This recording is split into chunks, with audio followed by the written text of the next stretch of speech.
ಈ ದಿನದ ಚಟುವಟಿಕೆ ಕತೆ ಹೇಳುವುದು, ಭಾಷಾ ಬೆಳವಣಿಗೆ ಮತ್ತು ಸಾಮಾಜಿಕ ಬೆಳವಣಿಗೆಗೆ. ಕತೆ ಹೇಳ್ತೀರಾ ಮಕ್ಕಳೇ? ಪಲ್ಲವಿ, ಮಾರುತಿ, ಅರ್ಚಿತಾ ಹೇಳ್ತೀರಾ? ನಮ್ದು ಯಾವ ಊರು ಹೇಳ್ರಿ? ಹೊಸಲಿಂಗಾಪುರ್. ಯಾವ ಊರು ನಮ್ದು? ಎಷ್ಟನೇ ಕೇಂದ್ರ? 4ನೇ ಕೇಂದ್ರ. ಹೌದಾ? ಇವಾಗ ಒಂದು ರೈತನ ಕತೆ ಹೇಳಿದ್ನಲ್ಲ, ಹೇಳ್ರಿ. ಒಬ್ಬ ರೈತನಿಗೆ ಎಷ್ಟು ಜನ ಮಕ್ಕಳಿದ್ರು? ಅವ್ರು ಏನಾಗಿದ್ರು? ಅವ ರೈತ ಏನ್ ಹೇಳಿದ ಅವ್ರ ಮಕ್ಕಳಿಗೆ? ಹೊಲಕ್ಕೆ ಹೋಗಿ ಭೂಮಿ ಅಗಿರಿ ಅಂತಂದ, ಚಿನ್ನ ಸಿಗುತ್ತೆ ಅಂದ. ಏನಂದ?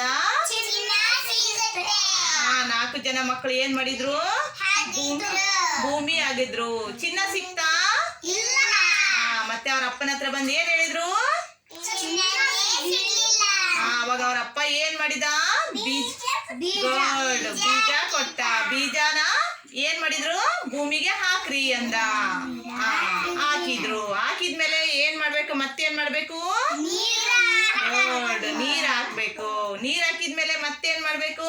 ಗೊಬ್ಬರ ಹಾಕ್ಬೇಕು. ಗೊಬ್ಬರ ಹಾಕಿದ್ಮೇಲೆ ಏನ್ ಬಂತು? ಬೆಳೆ ಬಂತು. ಅವಾಗ ಅದನ್ನ ಬೆಳೆನ ಏನ್ ಮಾಡಿದ್ರು? ರಾಶಿ ಮಾಡಿದ್ಮೇಲೆ ಏನ್ ಮಾಡಿದ್ರು? ಅದನ್ನೆಲ್ಲ ಎಲ್ಲಿಗೆ ಹೋಗಿ ಮಾರಿ ಬಂದ್ರು? ಮಾರ್ಕೆಟಿಗೆ ಹೋಗಿ ಮಾರಿ ಬಂದ್ರು. ಮಾರಿದ್ಮೇಲೆ ಏನ್ ಸಿಕ್ತು ಅವ್ರಿಗೆ?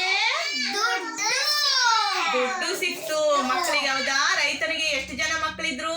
4 ಜನ ಮಕ್ಕಳಿದ್ರು. ಅವಾಗ ರೈತನ ತಂದೆ ಹತ್ರ ಬಂದ್ರು. ಅವಾಗ ಬಂದು ಏನಂತ ಕೇಳಿದ್ರು?